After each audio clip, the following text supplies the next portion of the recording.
ಚಿಕ್ಕ ಮಕ್ಕಳಿಗೆ ಹುಳುಕಲ್ಲಾಗುತ್ತೆ. ಏನಕ್ಕೆ? 1.5-2 ವರ್ಷದ ಮಕ್ಕಳಿಗೆ ಹುಳುಕಲ್ಲಿ ಇಟ್ಕೊಂಡು ಬರ್ತಾರೆ, ಕರ್ಕೊಂಡು ಬರ್ತಾರೆ. 3 ವರ್ಷದ ಹೊತ್ತಿಗೆ ರೂಟ್ ಕೆನಾಲ್ ಟ್ರೀಟ್ಮೆಂಟ್ ಮಾಡೋ ಪರಿಸ್ಥಿತಿ ಬರುತ್ತೆ. ಇದೆಲ್ಲ ಏನಕ್ಕೆ ಬರುತ್ತೆ? 2 ಪಾಸಿಬಿಲಿಟಿಯಿಂದ ಬರುತ್ತೆ. ಮೊದಲನೇದು ನರ್ಸಿಂಗ್ ಬಾಟಲ್ ಕೇರೀಸ್ ಅಂತ ಹೇಳ್ತೀವಿ, ಬಾಟಲ್ ಫೀಡಿಂದ ಬರೋದು. ಎರಡನೇದು ಚಾಕ್ಲೇಟು ಬಿಸ್ಕೆಟು ಫ್ರೀಕ್ವೆಂಟಾಗಿ ಕೊಡೋದು, 1 ಅವರ್ಗೂ ಕೊಡೋದು, ಅದರಿಂದ ಬರುತ್ತೆ.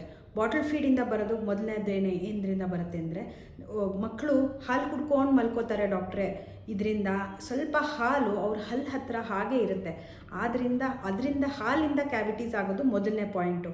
ಸೆಕೆಂಡ್ ಪಾಯಿಂಟ್ ಏನಕ್ಕಾಗುತ್ತೆ ಅಂದರೆ, ಸದಾ ಚಾಕ್ಲೇಟು ಡಾಕ್ಟ್ರೇ ಒಂದೊಂದು ಪೀಸೇ ಕೊಡ್ತೀನಿ ಚಾಕ್ಲೇಟು, ಅದರಿಂದ ಏನಾಗುತ್ತೆ, ಎಷ್ಟು ಹೊತ್ತು ನಮ್ಮ ಹಲ್ಲು ಮೇಲೆ ಶುಗರ್ ಕಂಟೆಂಟ್ ಇರುತ್ತೆ ಅನ್ನೋದ್ರ ಮೇಲೆ ಹೋಗುತ್ತೆ.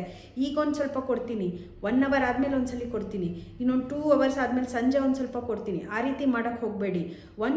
ಇಡೀ ಚಾಕ್ಲೇಟ್ ಕೊಟ್ಬಿಡಿ ಮಗುಗೆ, ಬೇಗ ತಿಂದು ಮುಗಿಸು, ಬಾಯಿ ತೊಳ್ಕೊಂಡು ಕೈ ತೊಳ್ಕೊಂಡು ಕೂತ್ಕೊಂಡ್ಬಿಟ್ರೆ ಸುಲಭ ಆಗುತ್ತೆ.